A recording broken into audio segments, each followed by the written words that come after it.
본문에 의지해서 주임 말씀하시옵소서, 그런 제목으로 말씀 준비했습니다. 예배 때마다 하나님의 말씀을 듣고자 하는 자세, 하나님의 은혜와 말씀을 사모하는 자세를 갖추고 예배 드려야 된다는 내용의 말씀을 드리고 싶습니다. 여러분, 성경에 전도서라는 책이 있는데 오늘 우리가 본문 5장 1, 2절을 읽었습니다. 전도서의 저자는 솔로몬의 왕입니다. 그가 나이 많아 늙어서 전도서를 기록하게 되는데 그 핵심 주제는 인생이 헛되더라는 겁니다. 인생이 해 아래에서 누리고 즐기고 한 모든 것들이 지내놓고 보니까 다 헛되더라. 그런 내용이에요. 전도서 1장 2절 3절을 좀 같이 읽겠습니다.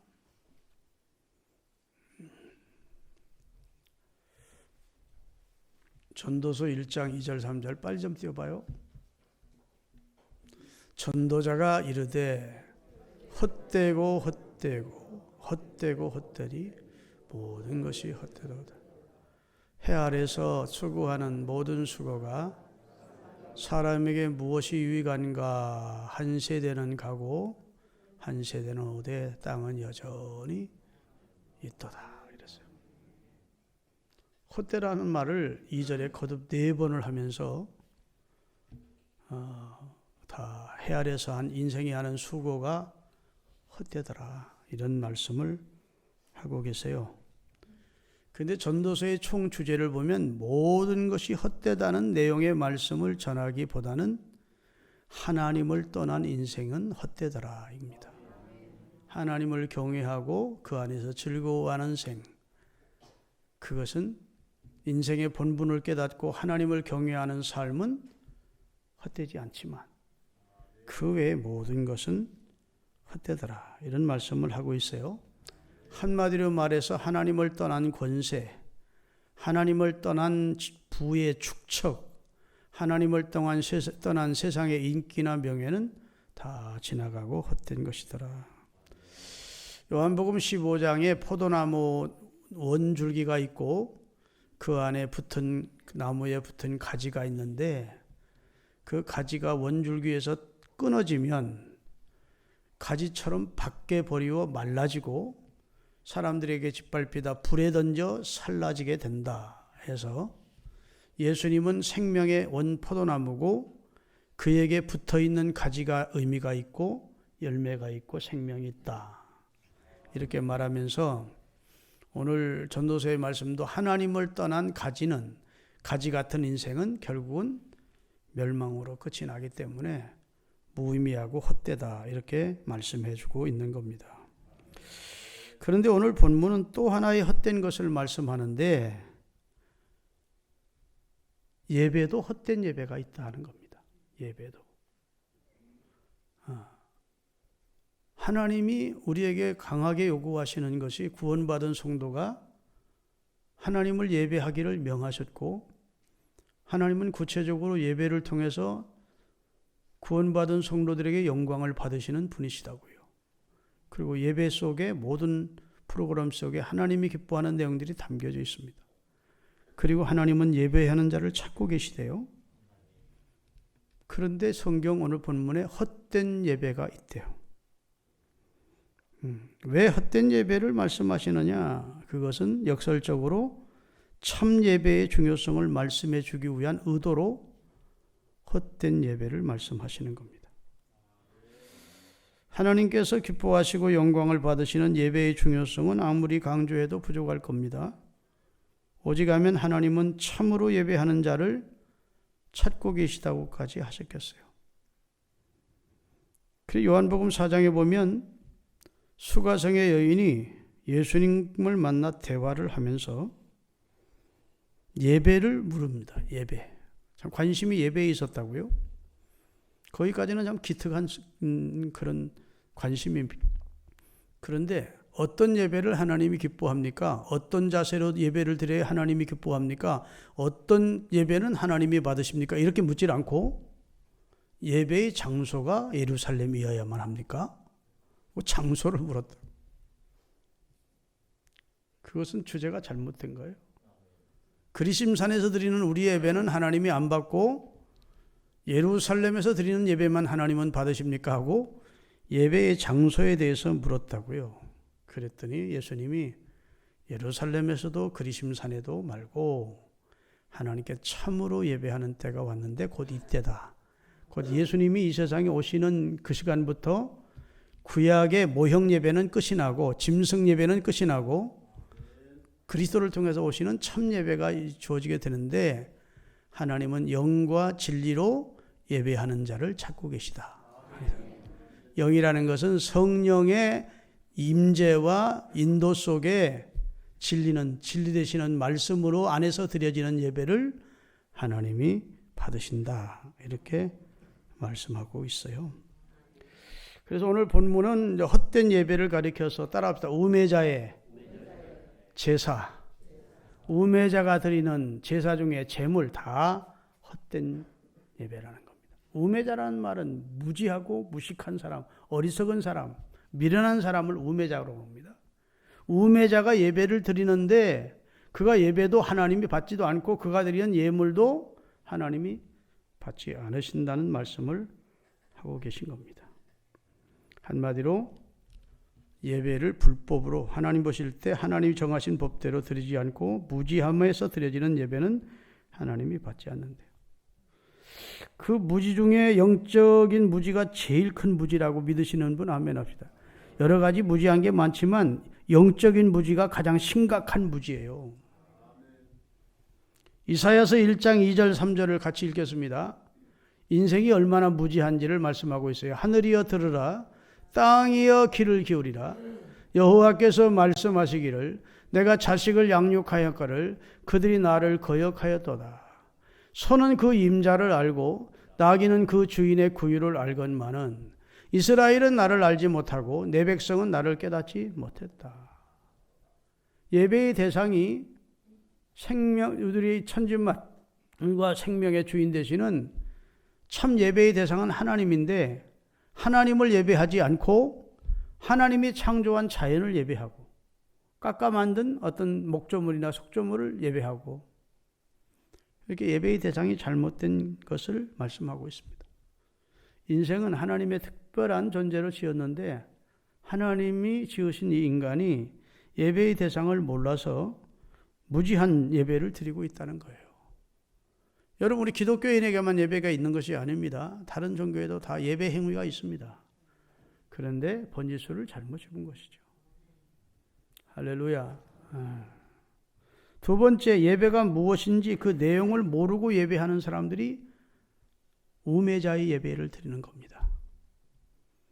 예배의 내용이 무엇이냐? 궁극적으로는 하나님을 영화롭게 하고 하나님께서 주시는 말씀을 듣고자 하는 자세로 겸비하게 하나님 앞에서 예배해야 되는데 그렇지 못하다는 겁니다. 세 번째는 따라하면 좋겠습니다. 예배를 드리기 위해 하나님 앞에 나갈 때 당연히 갖춰야 될 태도에 대한 무지. 오늘 본문이 너는 하나님 앞에 나갈 때 내 발을 삼갈지어다 했것처럼 다시 말해서 하나님 앞에 예배를 드리는데 우리의 자세가 예배자의 자세나 태도가 아닌 하나님 볼 때 도저히 그 예배는 받으실 수 없는 그런 자세를 가지고 예배를 하면 우매자의 예배가 된다는 것이죠. 이런 무지는 우리 예배를 헛된 것으로 만든다는 것을 잊으면 안 됩니다. 예배는 일껏 드렸는데 하나님이 받지 않으셨다면 헛된 예배 드린 것이죠. 이런 예배의 무지가 얼마나 헛된 결과를 가져오는지 신구약 성경에 계속 말씀을 해주고 있어요. 그래서 이사야서 1장 11절에서부터 보겠습니다. 여호와께서 말씀하시되 너희의 무수한 재물이 내게 무엇이 유익하냐? 나는 수양의 번제와 살찐 짐승의 기름에 배불렀고 나는 수송아지나 어린 양이나 수염소의 피를 기뻐하지 아니하노라. 너희가 내 앞에 보이러 오니 누가 너희에게 요구했느냐? 내 마당만 밟을 뿐이니라. 쓸데없는 짓 하지 말라는 겁니다. 하나님이 원하시는 예배가 아닌 무지한 이방인이 드리는 제사처럼 하나님 앞에 마음도 드리지 않고 하나님의 법을 따라 드리지 않고 아무리 짐승 많이 잡아 드린들 그 기름을 드린들 하나님이 그걸 기뻐하겠느냐, 이런 말씀을 하고 계세요. 성경에 보면요, 하나님이 두 손 벌리시고 오라고, 오라 우리가 서로 변론하자. 너희 죄가 진홍 같아도 목보다 검어도 다 씻어줄게. 아멘. 초청을 하는 내용이 많이 있습니다. 오라 우리가 여호와께로 나아가자, 이런 말씀이 있고, 신약성경에도 수고하고 무거운 짐진 자들아 다 내게로 오라, 오라는 겁니다. 오라. 애절하게 두 손 벌리고 우리 인생을 부르시는 하나님이 성경에 계시되어 있어요. 그런데 이사야 1장 13절에 보면, 같이 읽겠습니다. 그 다음 절 띄우세요. 헛된 재물을 다시는 가져오지 마라. 분향은 나의 가증이 여기는 바여 월삭과 안식일과 대회로 모이는 것도 그러하니 성회와 아울러 악을 행하는 것을 내가 견디지 못하겠노라. 14절 내 마음이 너희의 월삭과 정한절기를 싫어하나니 그것이 내게 무거운 짐이라 내가 지기에 곤비하였노니라. 이 말은 무슨 말입니까? 오라고 하시던 하나님이 오지 말해. 넌 내 앞에 나오지 말해. 얼굴도 보이지 말해. 내 앞에 보이지 마라. 출애굽기 23장 24절에 보면 너희는 내 앞에 올 때 빈손으로 오지 말고 거룩한 예물을 구별해 가지고 오라고 하신 하나님이 재물 필요 없대. 나오지도 말고 보이지도 말해. 응? 그것이 내게 무슨 유익이 있냐고 하나님이 되물으십니다. 내가 짐승을 먹는 그런 고기 좋아하는 육식 좋아하는 내가 신이냐? 내가 그 기름 먹는 신이냐? 그런 말입니다. 성경은 기도하라 하신 말씀이 성경에 많잖아요. 찾으라, 문을 두드리라, 구하라 하신 하나님이 오늘 15절 다시 띄우세요. 그 다음 절. 그런 하나님이 이제는 너희가 손을 펼 때 내가 내 눈을 너희에게서 가리고 너희가 많이 기도할지라도 내가 듣지 아니하리니 이는 너희의 손에 피가 가득합니다. 온갖 죄악 다 짓고 주문에도 기도한다고 내가 너희 기도 듣겠냐? 그 말입니다. 기도도 하지 말해. 기도하라 하신 하나님이 너희가 많이 기도할지라도 내가 듣지 않겠다. 기도하지 마라 하시는 거예요. 왜 하나님께서 이렇게 이율배반적인 것 같은 말씀을 하시는 겁니까? 앞뒤가 안 맞는 말씀을 하시는 겁니까? 여러분, 부모가 자식에게 적은 일을 부탁했습니다. 심부름을.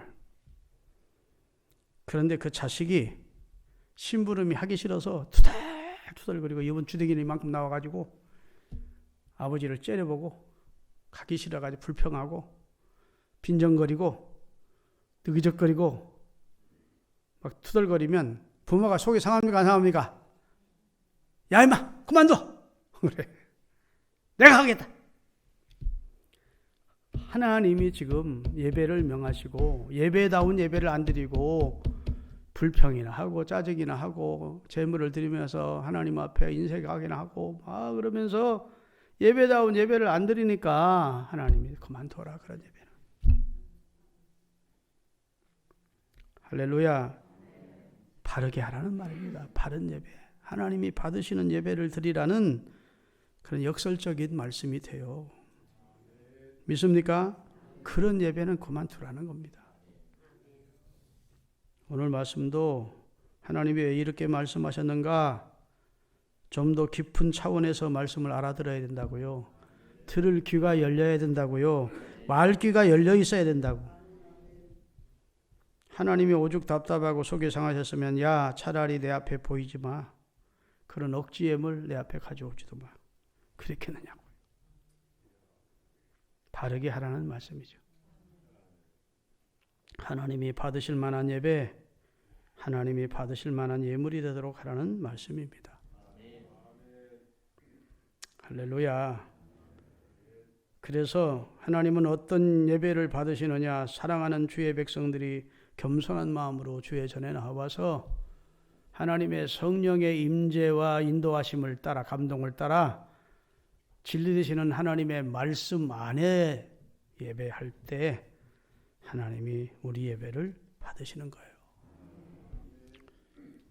사도 바울이 살아있을 때, 사도 바울 당시에는 가장 지성인들이 살고 있다는 곳이 아테네라고 하는 곳이었습니다. 아테네 사람들은 본인들이 지성인이라고 자처를 하고 있었습니다. 그들은 아레오바궁장이라고 하는 광장에 늘 모여서 아침부터 저녁까지 철학을 논하고, 그 다음에 문학을 논하고, 그 다음에 사상을 논하는 사람들입니다.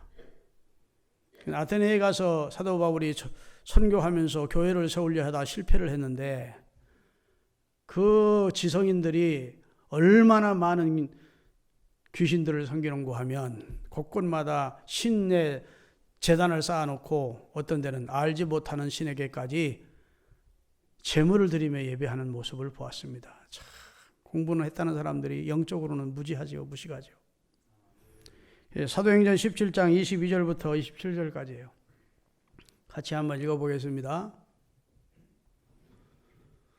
바울이 아레오바고 가운데 서서 말하되 아덴 사람들아 너희를 보니 범사에 종교심이 너희들은 참 많다. 내가 두루다니며 너희가 위하는 것들을 보다가 알지 못하는 신에게라고 새긴 제단도 보았으니 그런즉 너희가 알지 못하고 위하는 그것을 내가 너희에게 알게 하리라. 미지의 신에게까지 예배 제단을 쌓고 제사를 드리는 너희들의 모습을 내가 보았다. 너희들이 미지의 신이라고 알지 못하는 그 신이 내가 너희에게 알려주겠다. 그분은 상천하제 유일하신 분이고 천지와 만물을 말씀으로 창조하신 분이고 인생의 기한을 정하시고 나라의 국경도 정하시고 할렐루야 우주 만상을 다스리시고 죄인된 인생을 위하여 그 아들을 보내시고 그를 믿는 자를 구원하시는 하나님이시다. 이러면서 전도한 내용이 나온다고요. 다시 말해서 지성인이라고 자처하던 아테네 사람들이 알지 못하는 미지의 신에게까지 제사를 드리는데 이게 하나님께서 사람들에게 주신 종교심의 발로해서 제사를 드리는데 예배의 대상인 하나님께 예배하지 않고 헛된 우상과 자연 앞에 제사를 드리더라는 것입니다. 한마디로 예배의 대상은 창조주 하나님이십니다. 그렇다면 예배의 핵심이 무엇이냐? 오늘 본문 2절을 띄우세요. 오늘 본문 2절 너는 하나님 앞에서 스톱. 너는 하나님 앞에서 이것을 라틴어로 코람데오라고 합니다. 하나님의 면전 앞에 내가 있고 내 앞에 하나님이 계심을 의식하며 사는 그런 성숙한 신앙인을 가리켜 코람데오 신앙을 가지고 사는 사람이라고 합니다. 마틴 루터가 종교 개혁을 했는데 그의 저서를 보면 코람데오라는 말이 계속 나옵니다. 하나님 임재 앞에 내가 있다. 하나님 앞에 내가 있다. 아멘. 우리는 하나님 앞에 있습니다. 지금 찬양대가 우리가 지금 못하고 있지만 우리가 찬양대는 우리 성도들에게 은혜를 끼치기 위해서 찬양대가 있는 게 아닙니다. 말 모르시는 대표기도 하시는 분들이 오늘 찬양대가 우리 성도들에게 은혜를 끼치게 하시고 그 예배에 대한 내용을 잘 모르는 기도입니다. 찬양대의 찬양은 오직 하나님께 영광을 돌리는 이유 위해서 찬양하는 것이고 그런 찬양을 듣다 보면 우리도 은혜가 부수적으로 오는 것이지 우리에게 은혜를 끼치기 위해서 찬양대가 찬양하는 거 아닙니다. 하나님 앞에서 찬양하는 것이죠. 하나님 앞에서. 믿습니까? 너는 하나님 앞에서 이 말씀이 예배 정신의 핵심입니다. 내가 하나님 앞에 있다는 이 말씀이 내 가슴 속에 살아 움직이기 전에는 참된 예배를 드릴 수가 없어요. 참된 예배가 무엇인지조차 모르는 겁니다. 그러기에 그는 참된 예배를 드릴 수도 없는 거예요. 하나님 앞에 있다는 의식이 없는 사람이 지금 이 자리에 와서 목사 앞에 있고 여러 사람들 속에 내가 있다고 생각하는 사람이 무슨 하나님 앞에 예배가 되겠습니까? 할렐루야. 이 하나님 앞에서라는 코람데오 신앙은 우리 신앙의 위대한 믿음의 선배들이 그들의 삶의 목표였고 삶의 자세였고 그 다음에 그들이 하나님 앞에서 예배하는 자들이었고 하나님 앞에서 산 자들이 신실한 하나님의 사람들이었습니다. 한번 여러분에게 묻겠습니다. 여러분은 지금 하나님 앞에 예배하고 있습니까? 진짜입니까? 와서 교회나 둘러보고 어디 곰팡이나 데 없나? 종구 따마 어디 갈 거 없나? 그건 관리부한테 맡기고 여러분은 예배만 집중하십시오. 주보 뒤적거릴 필요도 없고 설교 시간에 성경 뒤적거리면 성경 읽을 필요도 없고 하나님 앞에 예배에 집중을 해서 교회가 진행하는 예배 프로그램을 쫓아 여러분의 마음을 하나님께 드리면서 하나님 앞에 있다는 의식을 가지고 예배할 수 있게 되기를 주의 이름으로 축원합니다. 하나님 앞에 있다는 하나님께 대한 경외감이 우리 마음을 지배하고 있어야 된다고요. 이렇게 예배 시작을 알리면서 타종하는 순간 하나님이 이 예배를 받으시기 위해서 임재해 계시다고 하는 믿음을 가지고 하나님 앞에서 예배를 드려야 되는 겁니다. 예배의 진정한 의미와 무의미는 하나님의 임재에 대한 각성이 얼마만큼 영혼을 지배하고 있나에 따라서 예배의 성패가 결정이 되는 겁니다. 하나님 앞에 있다고 하는 경외감, 감격, 두렵고 떨리는 마음, 하나님을 높이고자 하는 그런 하나님을 향한 그런 찬양하고 싶은 마음, 감사하는 마음, 그런 마음을 가지고 예배 프로그램에 참여를 해야 되죠. 하나님 앞에 선다는 의식이 예배 때마다 여러분 마음에 넘쳐나기를 바랍니다. 이런 의식이 없이는 참 예배를 드릴 수가 없어요. 예배 시간에 참석은 했지만 그 사람은 예배가 아니고 그냥 구경하다가 예배 프로그램에 참여했다가 돌아가는 것뿐일 겁니다. 참된 예배를 드리는 자의 공통적인 간증이 있습니다. 그것은 예배를 드리기 전에 마음의 준비가 꼭 필요하다는 겁니다. 다 아멘하십시오. 예배를 위한 준비하는 시간을 통해서 지금 내가 하나님 앞에 있다는 의식이 떠오를 때 그때 기도해야 그 기도가 하나님 앞에 상달되는 것이고 그때 찬양할 때 그 찬양이 하나님이 받으시는 겁니다. 흥에 겨워서 유행가 부르도 찬양하는 거 하나님 의식하지 않고 별 의미가 있겠습니까? 내 앞에 하나님 앞에 내가 있다. 나는 하나님 앞에 지금 예배하러 왔다. 그리고 마음가짐을 준비하고 오늘 본문에 그러잖아요. 너는 여호와의 집에 들어갈 때 말이나 팔을 상갈지어다 조심하라고. 우선 마음 준비를 하라는 겁니다. 예배자의 준비를 하라는 겁니다. 그리고 기도하고 찬양하고 봉헌하고 그리고 말씀 들을 때 하나님의 비로소 우리 예배를 받으시고 그 예배의 모든 행위는 의미를 갖기 시작하는 것이죠.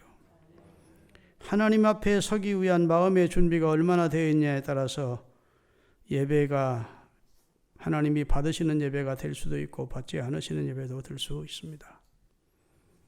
하나님을 잘 모를 때에는 이것이 불가능하지요. 하나님이란 낱말조차 생소한 사람이 자신이 하나님 앞에 있다는 사실이 실감이 날 리가 없습니다. 그러나 신앙생활하면서 힘써 하나님을 알게 되고 하나님의 선하심을 맛보게 되고 하나님은 나를 지금 감찰하고 계시고 내 앞에 하나님 앞에 내가 있다는 사실을 알게 되면서부터 우리의 신앙은 성숙해지는 것이고 신앙생활의 내용이 달라지는 거라고요. 영국의 구우주라는 여인이 영국 여왕의 초청을 받아서 영국 왕이 사는 버킹엄 궁전을 방문하게 됐습니다. 그리고 영국 여왕을 만났습니다. 영국 사람들에게는 개인적으로 왕의 초청을 받아서 왕을 만나 그와 함께 식사를 한다는 것은 개인의 영광이고 가문의 영광인 겁니다. 참 감격스럽게 이 여인은 영국 여왕을 만났습니다. 그런데 서양 사람들은 애완동물을 사랑하거든요. 그러니까 고양이 새끼를 데리고 갔습니다. 안고 간 거예요. 근데 고양이는 영국 여왕에게 관심이 있을까요? 없을까요? 없어요. 딱 내려놓으니까 그때부터 영국 왕실에 쥐새끼를 찾아다니라고 정신없이 돌아다니는 겁니다. 주인이 영국 여왕하고 식사 다 끝나고 아무개 부르니까 뛰어와가지고 다시 품에 오는 거예요. 그리고 나온 겁니다. 영국 사람들이 그렇게도 가까이서 보기를 원하는 영국 여왕의 얼굴은 고양이는 한 번도 보지 않고 고양이는 쥐만 쫓아다녔대. 이거 참 하나 예화지만 우리가 거룩한 하나님의 전 버킹엄보다 더 영광스럽고 더 의미가 있는 이 성전에 와서 자꾸 딴 생각에 사로잡혀 있고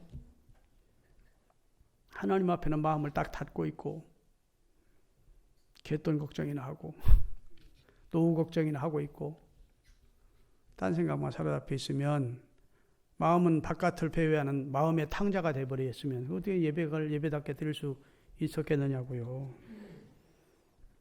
여러분 교회 나오시는데 하나님 앞에 나온다는 의식을 꼭 가지십시오. 하나님 앞에 있다. 예배의 최고로 중요한 순서가 무엇이냐? 예배는 이제 하나님과의 만남이고 교제인데 특별히 예배를 통해서 하나님의 말씀을 듣는 것입니다. 하나님의 말씀을. 본문 1절을 보겠어요. 본문 1절. 너는 하나님의 집에 들어갈 때 내 발을 삼갈지어다. 가까이 하여 뭘 듣는 것이? 말씀을 듣는 것이. 어리석은 우매자가 소 한 마리, 소 10마리 드리는 것보다 훨씬 낫다. 여러분 성전에 나오실 때 말씀을 듣기 위해 나오십시오. 하나님의 말씀에는 능력이 있습니다. 하나님의 말씀은 생명이 있습니다. 하나님의 말씀 우리 심령을 변화시킵니다. 하나님의 말씀 우리를 중생시킵니다. 하나님의 말씀은 우리에게 지혜를 줘요. 그래서 사람이 떡으로만 살 것이 아니요 하나님의 입에서 나오는 모든 말씀으로 살아야 될 존재가 인생임을 말씀해 주셨고 히브리서 4장 12절에 보면 하나님의 말씀은 소설책처럼 그냥 말이 아니고 살아있대. 운동력이 있대. 우리의 관절과 골수와 영과 육을 찔러 쪼개서 우리를 새롭게 수술하는 능력이 말씀 속에 있대요. 할렐루야.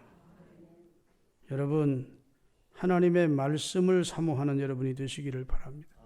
그 말씀을 듣다가 믿음이 생기고 믿음은 들으면서 나니까 또 말씀을 들을 때 우리 심령의 변화가 나타나요. 여러분 사람에게서 그리스도인들에서 가장 중요한 것이 심령의 변화가 일어나야 됩니다.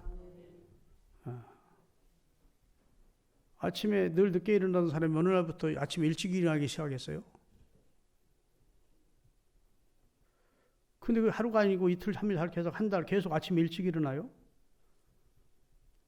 그럼 그 사람이 그날 아침부터 잠이 잘 안 와서 그때 일찍 일어날까요? 아니면 마음의 변화가 일어났은 걸까요? 늦게까지 누워있던 사람은 일찍 깨도 안 일어나요. 뒹굴뒹굴하고 있지. 근데 마음의 변화가 일어난 겁니다. 내가 아침 인간이 돼야 되겠다. 일찍 일어나야 되겠다. 어느 계기를 통해서 마음의 변화가 일어났으니까 생활의 변화가 나타나는 거예요. 믿습니까? 기도 안 하는 사람이 기도를 하기 시작했어요. 마음의 변화가 일어난 거예요. 헌금 생활 제대로 안 하고 11조 안 하는 사람이 11조를 하기 전에 마음의 변화가 일어난 거예요. 그게 뭘 통해서 가능합니까? 하나님의 말씀이 성령으로 역사해서 심령을 변화시키는 겁니다. 우리가 초등학교 다닐 때 많이 싸우잖아요. 자기들끼리. 싸우면 꼭 일러 바치는 놈이 있어. 선생님한테 가서. 누가 싸웠대요. 이러면. 그러면 선생님이 와가지고 다 일어나라고. 오늘 누구하고 싸웠냐? 뭐 다 하니까 손을 안 들 수 없지. 김 아무개도 들고 이 아무개도 들어. 나! 왜 싸웠어? 사과할 거야 안 할 거야? 서로 화목하게 지낼 거야 안 지낼 거야? 화목하게 지낼 거요. 그래요. 악수해! 악수해. 이렇게 해. 그냥 고개도 안 들고. 사과해. 미안하다. 앞으로 잘 지내겠다. 서로 약속해. 앞으로 잘 지내자. 그거 사고한 거야, 안 한 거야? 안 한 거야. 또 싸워. 왜요? 마음의 변화가 안 일어난 거야, 아직은. 그냥 하라니까 한 거지. 여러분, 신앙생활도 누가 하라니까 하면 마음의 변화가 없으면 행복하지 않습니다. 신앙생활이 짐스러워집니다. 근데 하나님의 말씀이 주어지면 심령의 변화가 일어나. 기쁨으로 여호와를 섬기며 그 앞에 나갈 수 있고 말씀 듣고 진짜 신앙적으로 성숙해지기를 원하고 성화된 삶으로 나가기를 원하면 말씀 듣는 시간을 가장 소중한 시간으로 여기셔야 되는 거예요. 예수님의 발치에 앉아서 말씀을 듣던 마리아는 예수님이 십자가를 지시고 돌아가시는 그 현장에도 있었고 부활하시는 현장에도 제일 첫 번째로 만났습니다. 끝까지 주님을 따랐습니다. 그러나 말씀 듣는 건 등한히 하고 예수님을 접대하는 일에 분주했던 마르다 언니는 나중에 그 이름이 별로 사가래 없어지고 말았어요. 예수님은 말씀 듣는 편에 있는 마리아가 좋은 편을 택했다고. 내 동생 마리아가 좋은 편을 택했다. 내가 진짜 원하는 것은 이 집에 무슨 밥 얻어 먹게 온 게 아니야. 생명의 말씀을 주고 싶어서. 여러분 교회 나오실 때 하나님 앞에 나온다는 의식과 두 번째 하나님이 내게 말씀하시는 말씀을 내가 들어야 되겠다. 이 의식만 분명하면 예배 때마다 은혜 받을 수 있습니다. 할렐루야. 중세 기독교가 타락을 했습니다. 그래서 중세 기독교를 암흑기라고 합니다. 하나님의 말씀을 떠나서 의식과 형식에 치우쳐버려서 중세 기독교가 사실은 하나님의 타락한 기독교가 됐어요. 그런데 종교 개혁의 가장 큰 업적이 있다면 말씀 중심의 예배로 바꾼 것입니다. 성경을 누구도 읽도록 번역해서 성경을 읽게 했고 하나님의 말씀을 강론하는 시간을 예배 시간에 가장 비중을 둔 것입니다. 그랬더니 생활이 바뀌는 겁니다. 삶이 바뀌는 겁니다. 마음이 바뀌는 겁니다. 두렵게 하나님을 섬기던 사람이 기쁨으로 하나님을 섬기게 되는 겁니다. 하나님이 말씀하시고 그 말씀을 듣는 자녀, 그 말씀을 경청하는 자녀가 예배 시간에 하나님은 아버지로서 우리에게 말씀하시고 우리는 그의 자녀로서 그의 말씀을 듣는 것입니다. 아, 주님 그렇군요. 그렇군요. 제가 그렇게 살기를 주님은 원하시는군요. 이제부터는 그렇게 살겠습니다. 그렇게 살 수 있는 지혜와 믿음과 능력을 위로부터 덧입혀 주옵소서. 그래서 말씀이 나를 두드릴 때, 말씀이 내게 떨어질 때, 깨닫는 겁니다. 주님, 제가 잘못 갈았군요. 주님이 원하시는 게 이런 삶이군요. 이렇게 말씀 앞에 내가 변화되는 거예요. 그렇게 말씀을 듣는 사람은요, 신앙생활이 몇 년 안 돼도 막 쭉쭉쭉 자라는 거예요. 삶에 하나님의 은혜와 축복과 기적을, 응답을 많이 경험하는 겁니다. 믿으시기를 바랍니다. 여러분, 사도행전 10장에 보면 고넬료가 천사가 나타나서 베드로라고 하는 시몬을 청하라는 응답을 받습니다. 고넬료는 유대교인이었는데 기독교인 예수 그리스도를 주로 믿지를 않았다고요. 하나님 볼 때 내가 구원자인 예수를 보냈는데, 내 아들을 보냈는데 아직도 구약 예배를 드리고 있으니까 고넬료에게 베드로라고 하는 사도를 청해서 구원의 도리를 더 전달받으라고 합니다. 그래서 고넬료가 사람을 보냈지요. 근데 베드로가 유대인인데 이방인의 집에 갈 사람이 아닙니다. 유대인들은 이방인의 집에 들어가는 것, 이방인과 함께 식사하는 것을 가장 치욕스럽게 여깁니다. 그러니까 하나님께서 강권적으로 역사하지 않으면 이방인의 집에 갈 사람이 아니라고요. 그런데 하나님께서 3번씩이나 환상을 보여주면서 고넬료가 보낸 사람들을 따라서 고넬료의 집으로 갈 것을 명하십니다. 그래서 고넬료의 집에 가봤더니 고넬료가 이미 자기 가족들을 다 모아놓고 자기 친척들, 친구들까지 다 모아놓고 베드로가 오기를 학수고대하고 있었습니다. 자, 사도행전 10장 32절인가요?부터 띄우세요. 사람을 요바에 보내어 베드로라는 시몬을 청하라는 그가 바닷가 무두장이 시몬의 집에 유숙하니라 하시리로 천사가 그렇게 알려주므로 내가 곧 당신에게 사람을 보내었는데 오셨으니 잘했습니다. 그 다음에 이제 우리는 주께서 당신에게 명하신 모든 것을 듣고자 하여 다 누구 앞에?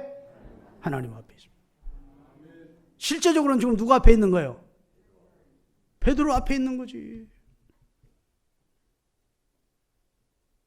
그런데 고넬료와 거기 모인 사람들이 베드로 앞에 있다고 생각하지 않고 고넬료는 주께서 당신을 통해서 당신의 입술을 통해서 우리에게 전해주실 하나님의 말씀을 듣기 위하여 우리는 하나님 앞에 있습니다. 그러니 은혜가 안 될 수가 없지. 말씀을 전했더니 그냥 성령이 우로부터 내면서 다 방언하고 그날 구원받는 역사가 나타났다. 얼마나 중요합니까? 지금 누구 앞에 있다고요? 오늘 설교 두 개가 다 있잖아. 첫 번째는 하나님 앞에 있다는 거야. 두 번째는 뭘 듣기 위해서? 당신을 통해서 말씀하실 하나님의 말씀을 듣기 위하여 하나님 앞에 있습니다. 이런 자세로 예배 참석하면 은혜 받지 못할 사람 하나도 없습니다. 데살로니가전서 2장 13절 읽고 말씀 마감하겠습니다. 이러므로 우리가 하나님께 끊임없이 감사하는 이유는 너희가 우리에게 들은 바 하나님의 말씀을 받을 때 바울이라는 사람의 말이라고 받지 아니하고 하나님의 말씀으로 받음이니 잘했다. 진실로 그렇다. 그게 사실이다. 이 말씀이 또한 그렇게 믿는 자 속에 역사하느니라. 사도 바울의 말이야 라고 들으면 아무런 역사가 없었다는 겁니다.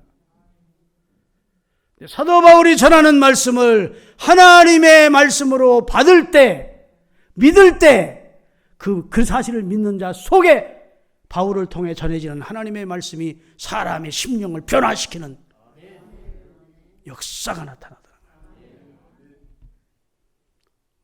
오늘 은혜가 안 돼. 교회가 은혜가 안 돼. 이런 소리 하지 마요.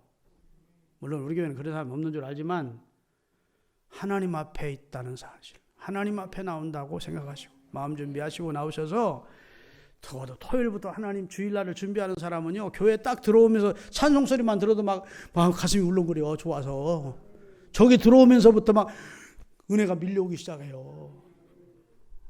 아멘. 엎드려 기도할 때만 은혜가 충만하다고. 내가 하나님의 전에 왔다. 하나님 앞에 왔다. 그리고 주의 종을 통해서 전해지는 말씀이 김철중 목사 말이야. 오늘 나 때 두드려 패너만? 응? 아이고 어떤 놈이 고자질했는지 내 사정을 알아가지고 나 오늘 그냥 집중적으로 난타를 하는구만. 이렇게 듣지 말고 하나님께서 주의 종의 입을 통해서 내게 주시는 말씀으로 받으시라고요. 그러면 말씀을 하고 하나님의 말씀으로 믿는 자 속에 그 말씀이 역사한대요. 우리 모두 성숙한 그리스도인으로서 예배를 성공하십시다. 하나님 앞에 나간다. 그리고 하나님의 말씀을 내가 오늘 듣는다. 하나님의 말씀, 주님 그렇게 살기를 원하셨군요. 제가 그렇게 하겠습니다. 이러면서 순종하겠다는 마음으로 살면 하나님의 은혜를 힘입고 믿음도 성장하고 축복도 받는 거예요. 기도하겠습니다.